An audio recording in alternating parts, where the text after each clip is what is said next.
Do more guns equal more death?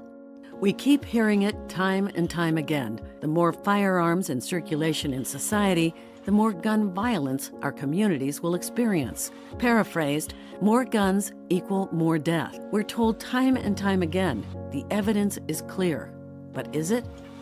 Consider the United States. A 2012 Congressional Research Service report published that there were 242 million firearms in circulation in 1996. A more recent estimate suggests that there were 392 million guns in 2017. That's 150 million more firearms in circulation. These are enormous numbers.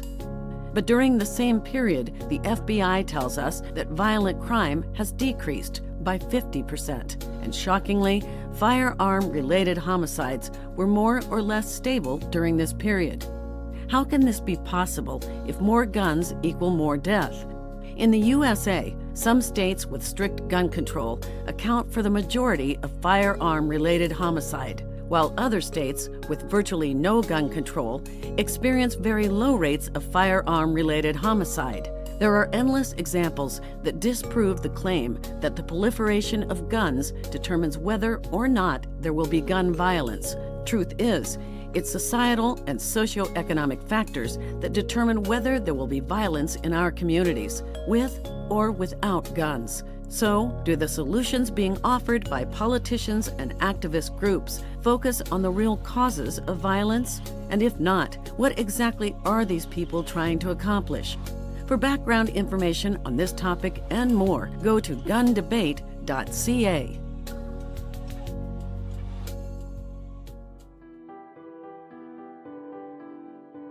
Who doesn't have an opinion about gun control in Canada? Gun control in any country is one of the most complex and polarizing social topics to debate, even for the experts. But for some reason, people can't help themselves. Let's do an experiment. Ask yourself, would you support tightening regulations around handguns in Canada? Would you support a ban on assault weapons? I'll give you a second to think about it. Now let's see if you can answer these questions. What exactly makes something an assault rifle? Are assault rifles currently legal in Canada? What are the paperwork requirements to transport a handgun to a shooting range? Did you know the answer to these questions? If your answer is no, how do you know more regulation is needed if you don't even know what the current regulations are? If this is you, don't feel bad. I'm sure you just want a safer Canada, just like licensed gun owners do, all 2.2 million of them. Blindly supporting positions that lead to things like the confiscation of property is a serious thing, especially when you consider virtually no licensed gun owners are involved in crime. Yet more regulation only affects those who obey the law. If you want to learn more about this topic, it's well worth your time. Click the link below and go to gundebate.ca. A child is injured with a firearm every day in Ontario. This is a conclusion published in the Canadian Medical Association Journal by a team of Canadian doctors. Should this concern you? I would think so. These are doctors, and we should always trust their judgment. When this study came out, the media rushed in to tell Canadians about this imminent threat. But upon further review, a few details began to emerge. The children in the study became children and youth. And then youth became people up to 24 years old, a group old enough to include injuries involved in gang activity. But then it gets even more interesting. Their definitions of firearms included paintball guns and even pellet guns. These so-called firearms accounted for up to 86% of the total injuries in the study. The more you read the study, the more misleading the headlines became. In another lapse of judgment, the authors go a step further. They recommend legislative changes that would implement safe storage regulation, licensing for firearms, and registration. It seems no one informed them that these laws already exist in Canada. Registration since 1934, licensing since 1977, and safe storage regulations since 1993. This behavior is misleading at best. dishonest at worst, and threatens the trust we place in our doctors. Even now, this study is still being represented as credible evidence in government committees. Canadians should expect better from our physicians, their medical journals, and the media. For background information on this study, go to gundebate.ca.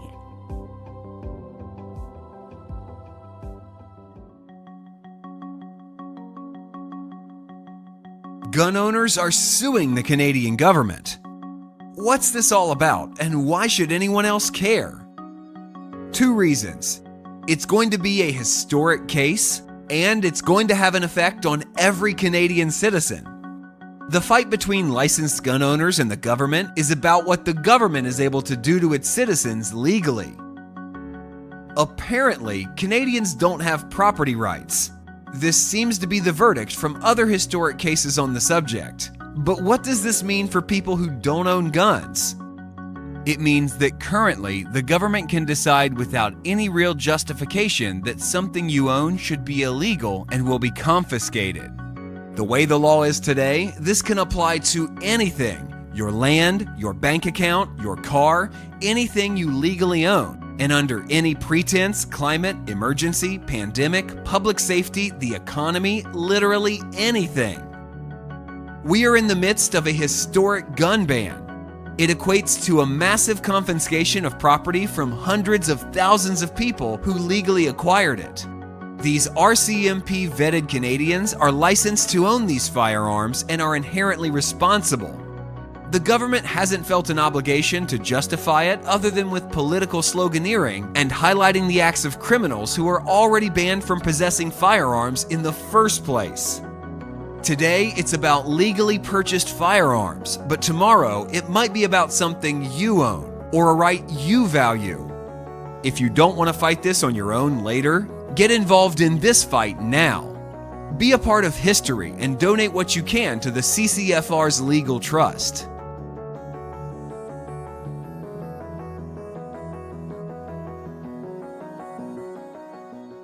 Is straw purchasing how criminals get their guns in Canada? Many gun control advocates and politicians go to great lengths to connect criminal use of firearms with licensed and legal firearm owners. They do this in an attempt to create support for further regulation and even bans. But of course, gun bans affect only legal gun owners because unlicensed criminals are already banned from possessing firearms by Section 91 and 92 of the Criminal Code. A common claim used to blame gun owners for firearm-related crime is that licensed individuals are purchasing legal guns and selling them to criminals. This is called straw purchasing. If this is happening, we definitely need to know. Statistics Canada doesn't track straw purchasing. In fact, very few agencies do. One police officer was quoted in the media as saying he was aware of 40 such cases. 2 independent researchers attempted to verify this, but were only able to find 26 unique cases since 2003, which works out to roughly 1.6 cases per year. There are currently over 2.2 million Canadians licensed to acquire and own firearms. Again, that's less than 2 in 2.2 million gun owners engaging in straw purchasing. To be fair, we could estimate that many times more people are involved than get caught and convicted. If it were 100 times as many, that would mean 7 1,000ths of 1% are engaged in that type of activity. No other community in our society would be punished for the actions of one person. If anything, these figures clearly demonstrate the overall trustworthiness of Canadians that can qualify for and hold a firearms license. If anti-gun activists had a compelling argument for increased regulation, they certainly wouldn't have to rely on the idea of straw purchasing to support it. For more information and data on straw purchasing, go to gundebate.ca. Many people ask, why would anyone need access to firearms? It's a fair question from anyone who is just genuinely curious. But most of the time, it's asked in an attempt to support increasing gun control or confiscation. In that context, a licensed, highly vetted Canadian is being asked to justify their choice to own certain property. In Canada, there are typically 4 legitimate purposes to own rifles and shotguns. Those are hunting, target or sport shooting, collecting, and inheritance. For handguns, it's the same minus hunting. Some people think that these reasons aren't valid or that firearm owners aren't important enough to have property rights. But these Canadians are important and have every right to live without undue interference, just like anyone else. In Canada, there are 2.2 million people licensed to own firearms. Hardly an insignificant group. Over 500,000 are licensed to own handguns, and most do. There are over 3 times more licensed gun owners in Canada than registered recreational hockey players. Gun owners are rarely involved in any crime whatsoever, and almost never with their firearms. They're the only citizens that get a criminal record check every day. It's called continuous eligibility screening. Despite what you might hear in the media, firearms are an important aspect of Canadian heritage, a heritage that spans back before Confederation. Hundreds of thousands of Canadians participate in countless different shooting sports, so much so that specialty television networks are now airing shows to cover them all. Are firearms dangerous machines? Yes, they can be, but they are highly regulated in Canada and used without incident thousands of times per day. Licensed firearm owners have never been shown to represent a disproportionate risk to public safety. They are good, hard-working Canadians who deserve just as much respect as anyone else. For background information on this topic and more, go to gundebate.ca. The Canadian government, led by the Liberal Party of Canada, have used multiple orders in council to ban roughly 1.7 million firearms in Canada so far. In addition, the NDP and the Bloc Québécois have supported the Liberals' new Bill C-21. C-21 and its amendments, if passed, could lead to virtually all firearms in Canada being banned. While this has been labeled misinformation by the Liberals, it's easy to show that this is true. In C-21 and its amendments, many firearms are listed to be banned that are commonly used for hunting. This includes a collection of bolt-action, single-shot, and semi-automatic rifles and shotguns, such as the Weatherby Mark V, the Benelli M1 Super 90, the 1908 Brazilian Mauser, and the SKS, just to name a few. Included in the bill is a term called variant. This means that any firearm can be banned by claiming it shares some commonality with a firearm that is already on the banned list. Banning firearms by using the term variant has been going on in Canada for over 30 years, and the courts are already well aware of what a problem it is. Firearms prohibited by being declared a variant of an already prohibited firearm number in the thousands.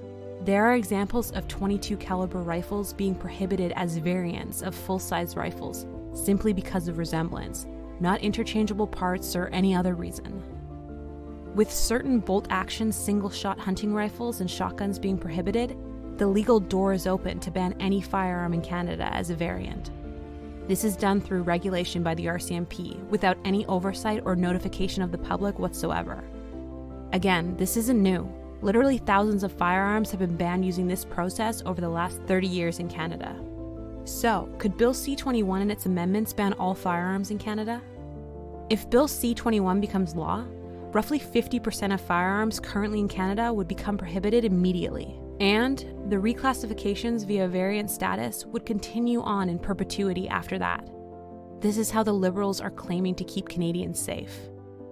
For more information on Bill C-21 and how you can stop it, go to scrapc21.ca. That's scrapc21.ca. Why is the gun debate so toxic? The argument over whether we need more gun regulation in Canada is among the most toxic and hyperbolic. But why? In the Canadian debate, anti-gun advocates use a variety of tactics to support their argument that have nothing to do with reducing violence or finding solutions. Among them is a fixation on the United States. They quote news stories, political battles, and cultural references, but the regulatory system concerning firearms in the United States is entirely different than it is in Canada. Wouldn't Canadian examples be more appropriate? This strange behavior is also evident in the exhaustively repeated slogan that the gun lobby in Canada is supported by the National Rifle Association, or NRA, in the United States, even though no funding or other relevant connection has ever been shown. In actual fact, the statement is a lie. Another tactic is a constant accusation that the Canadian gun lobby is sponsored by the firearm manufacturing industry. Therefore, it's driven by profit and doesn't represent the views of Canadians. This, again, is entirely untrue.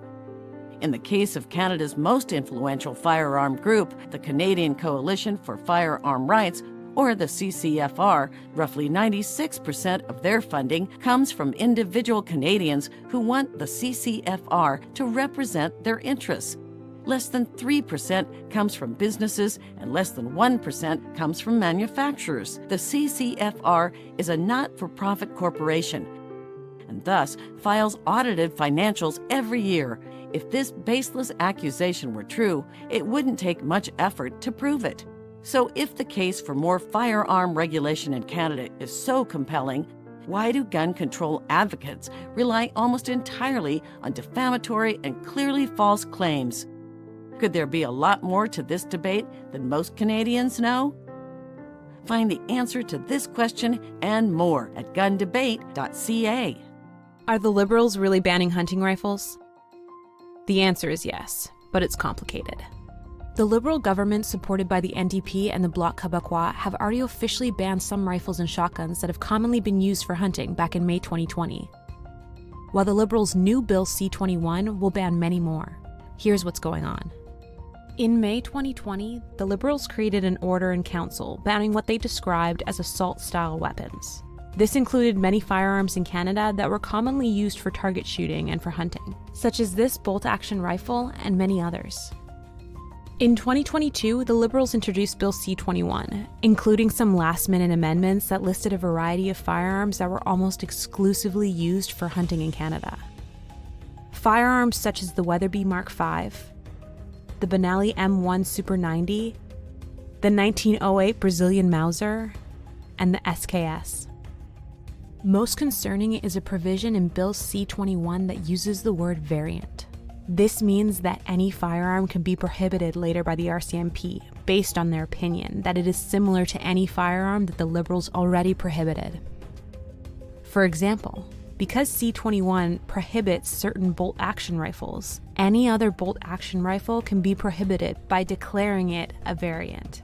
This is done without any oversight or notification of the public whatsoever. So, are the Liberals banning hunting rifles? Yes. They banned some in 2020, they intend to ban countless more using Bill C-21 and its amendments. And this bill provides the legal ability to ban every firearm left in Canada. These are the easily verifiable facts. But remember, Bill C-21 isn't law yet, and there are things you can do to stop it. For more information, go to scrapc21.ca. That's scrapc21.ca. The Liberal government is in the process of banning over half of the legal firearms in Canada, and possibly even more. This is a result of the May 2020 gun ban and the Liberals' new Bill C-21. Justin Trudeau and Marco Mendicino have consistently claimed that they aren't banning any firearms used for hunting in Canada. We've been very clear that we are not targeting law-abiding hunters and fishers. We're not going after shotguns or rifles. Let me be very, very clear on this. We are moving forward on a ban on assault-style weapons. We are targeting those AR-15 style guns which have been used in mass casualties. And this kinds of weapons that are used to kill the largest number of people as quickly as possible. They have also consistently claimed that others are spreading misinformation, accusing them of banning firearms used for hunting. that we are not targeting law-abiding gun owners. We are not targeting those guns which are commonly used for hunting. That the Conservative Party is in the pockets of the gun lobby and trying to spread disinformation. My honourable colleague from the Conservative Party can continue to spread disinformation, but I will tell you very clearly. But in the amendments to Bill C-21 that the Liberals themselves tabled, countless hunting rifles and shotguns will be banned, such as the Weatherby Mark V, the Benelli M1 Super 90, the 1908 Brazilian Mauser, and the SKS, just to name a few. Trudeau later said this. There are some guns, yes, that we're going to have to take away from people who were using them to hunt and say, but we're going to also make sure that you're able to buy other guns from a long list. So are the Liberals banning hunting rifles? Yes, they banned some in 2020, and they intend to ban countless more using Bill C-21 and its amendments. And this bill provides the legal ability to ban every firearm left in Canada. These are the easily verifiable facts. But remember, Bill C-21 isn't law yet, and there are things you can do to stop it. For more information, go to scrapc21.ca. That's scrapc21.ca.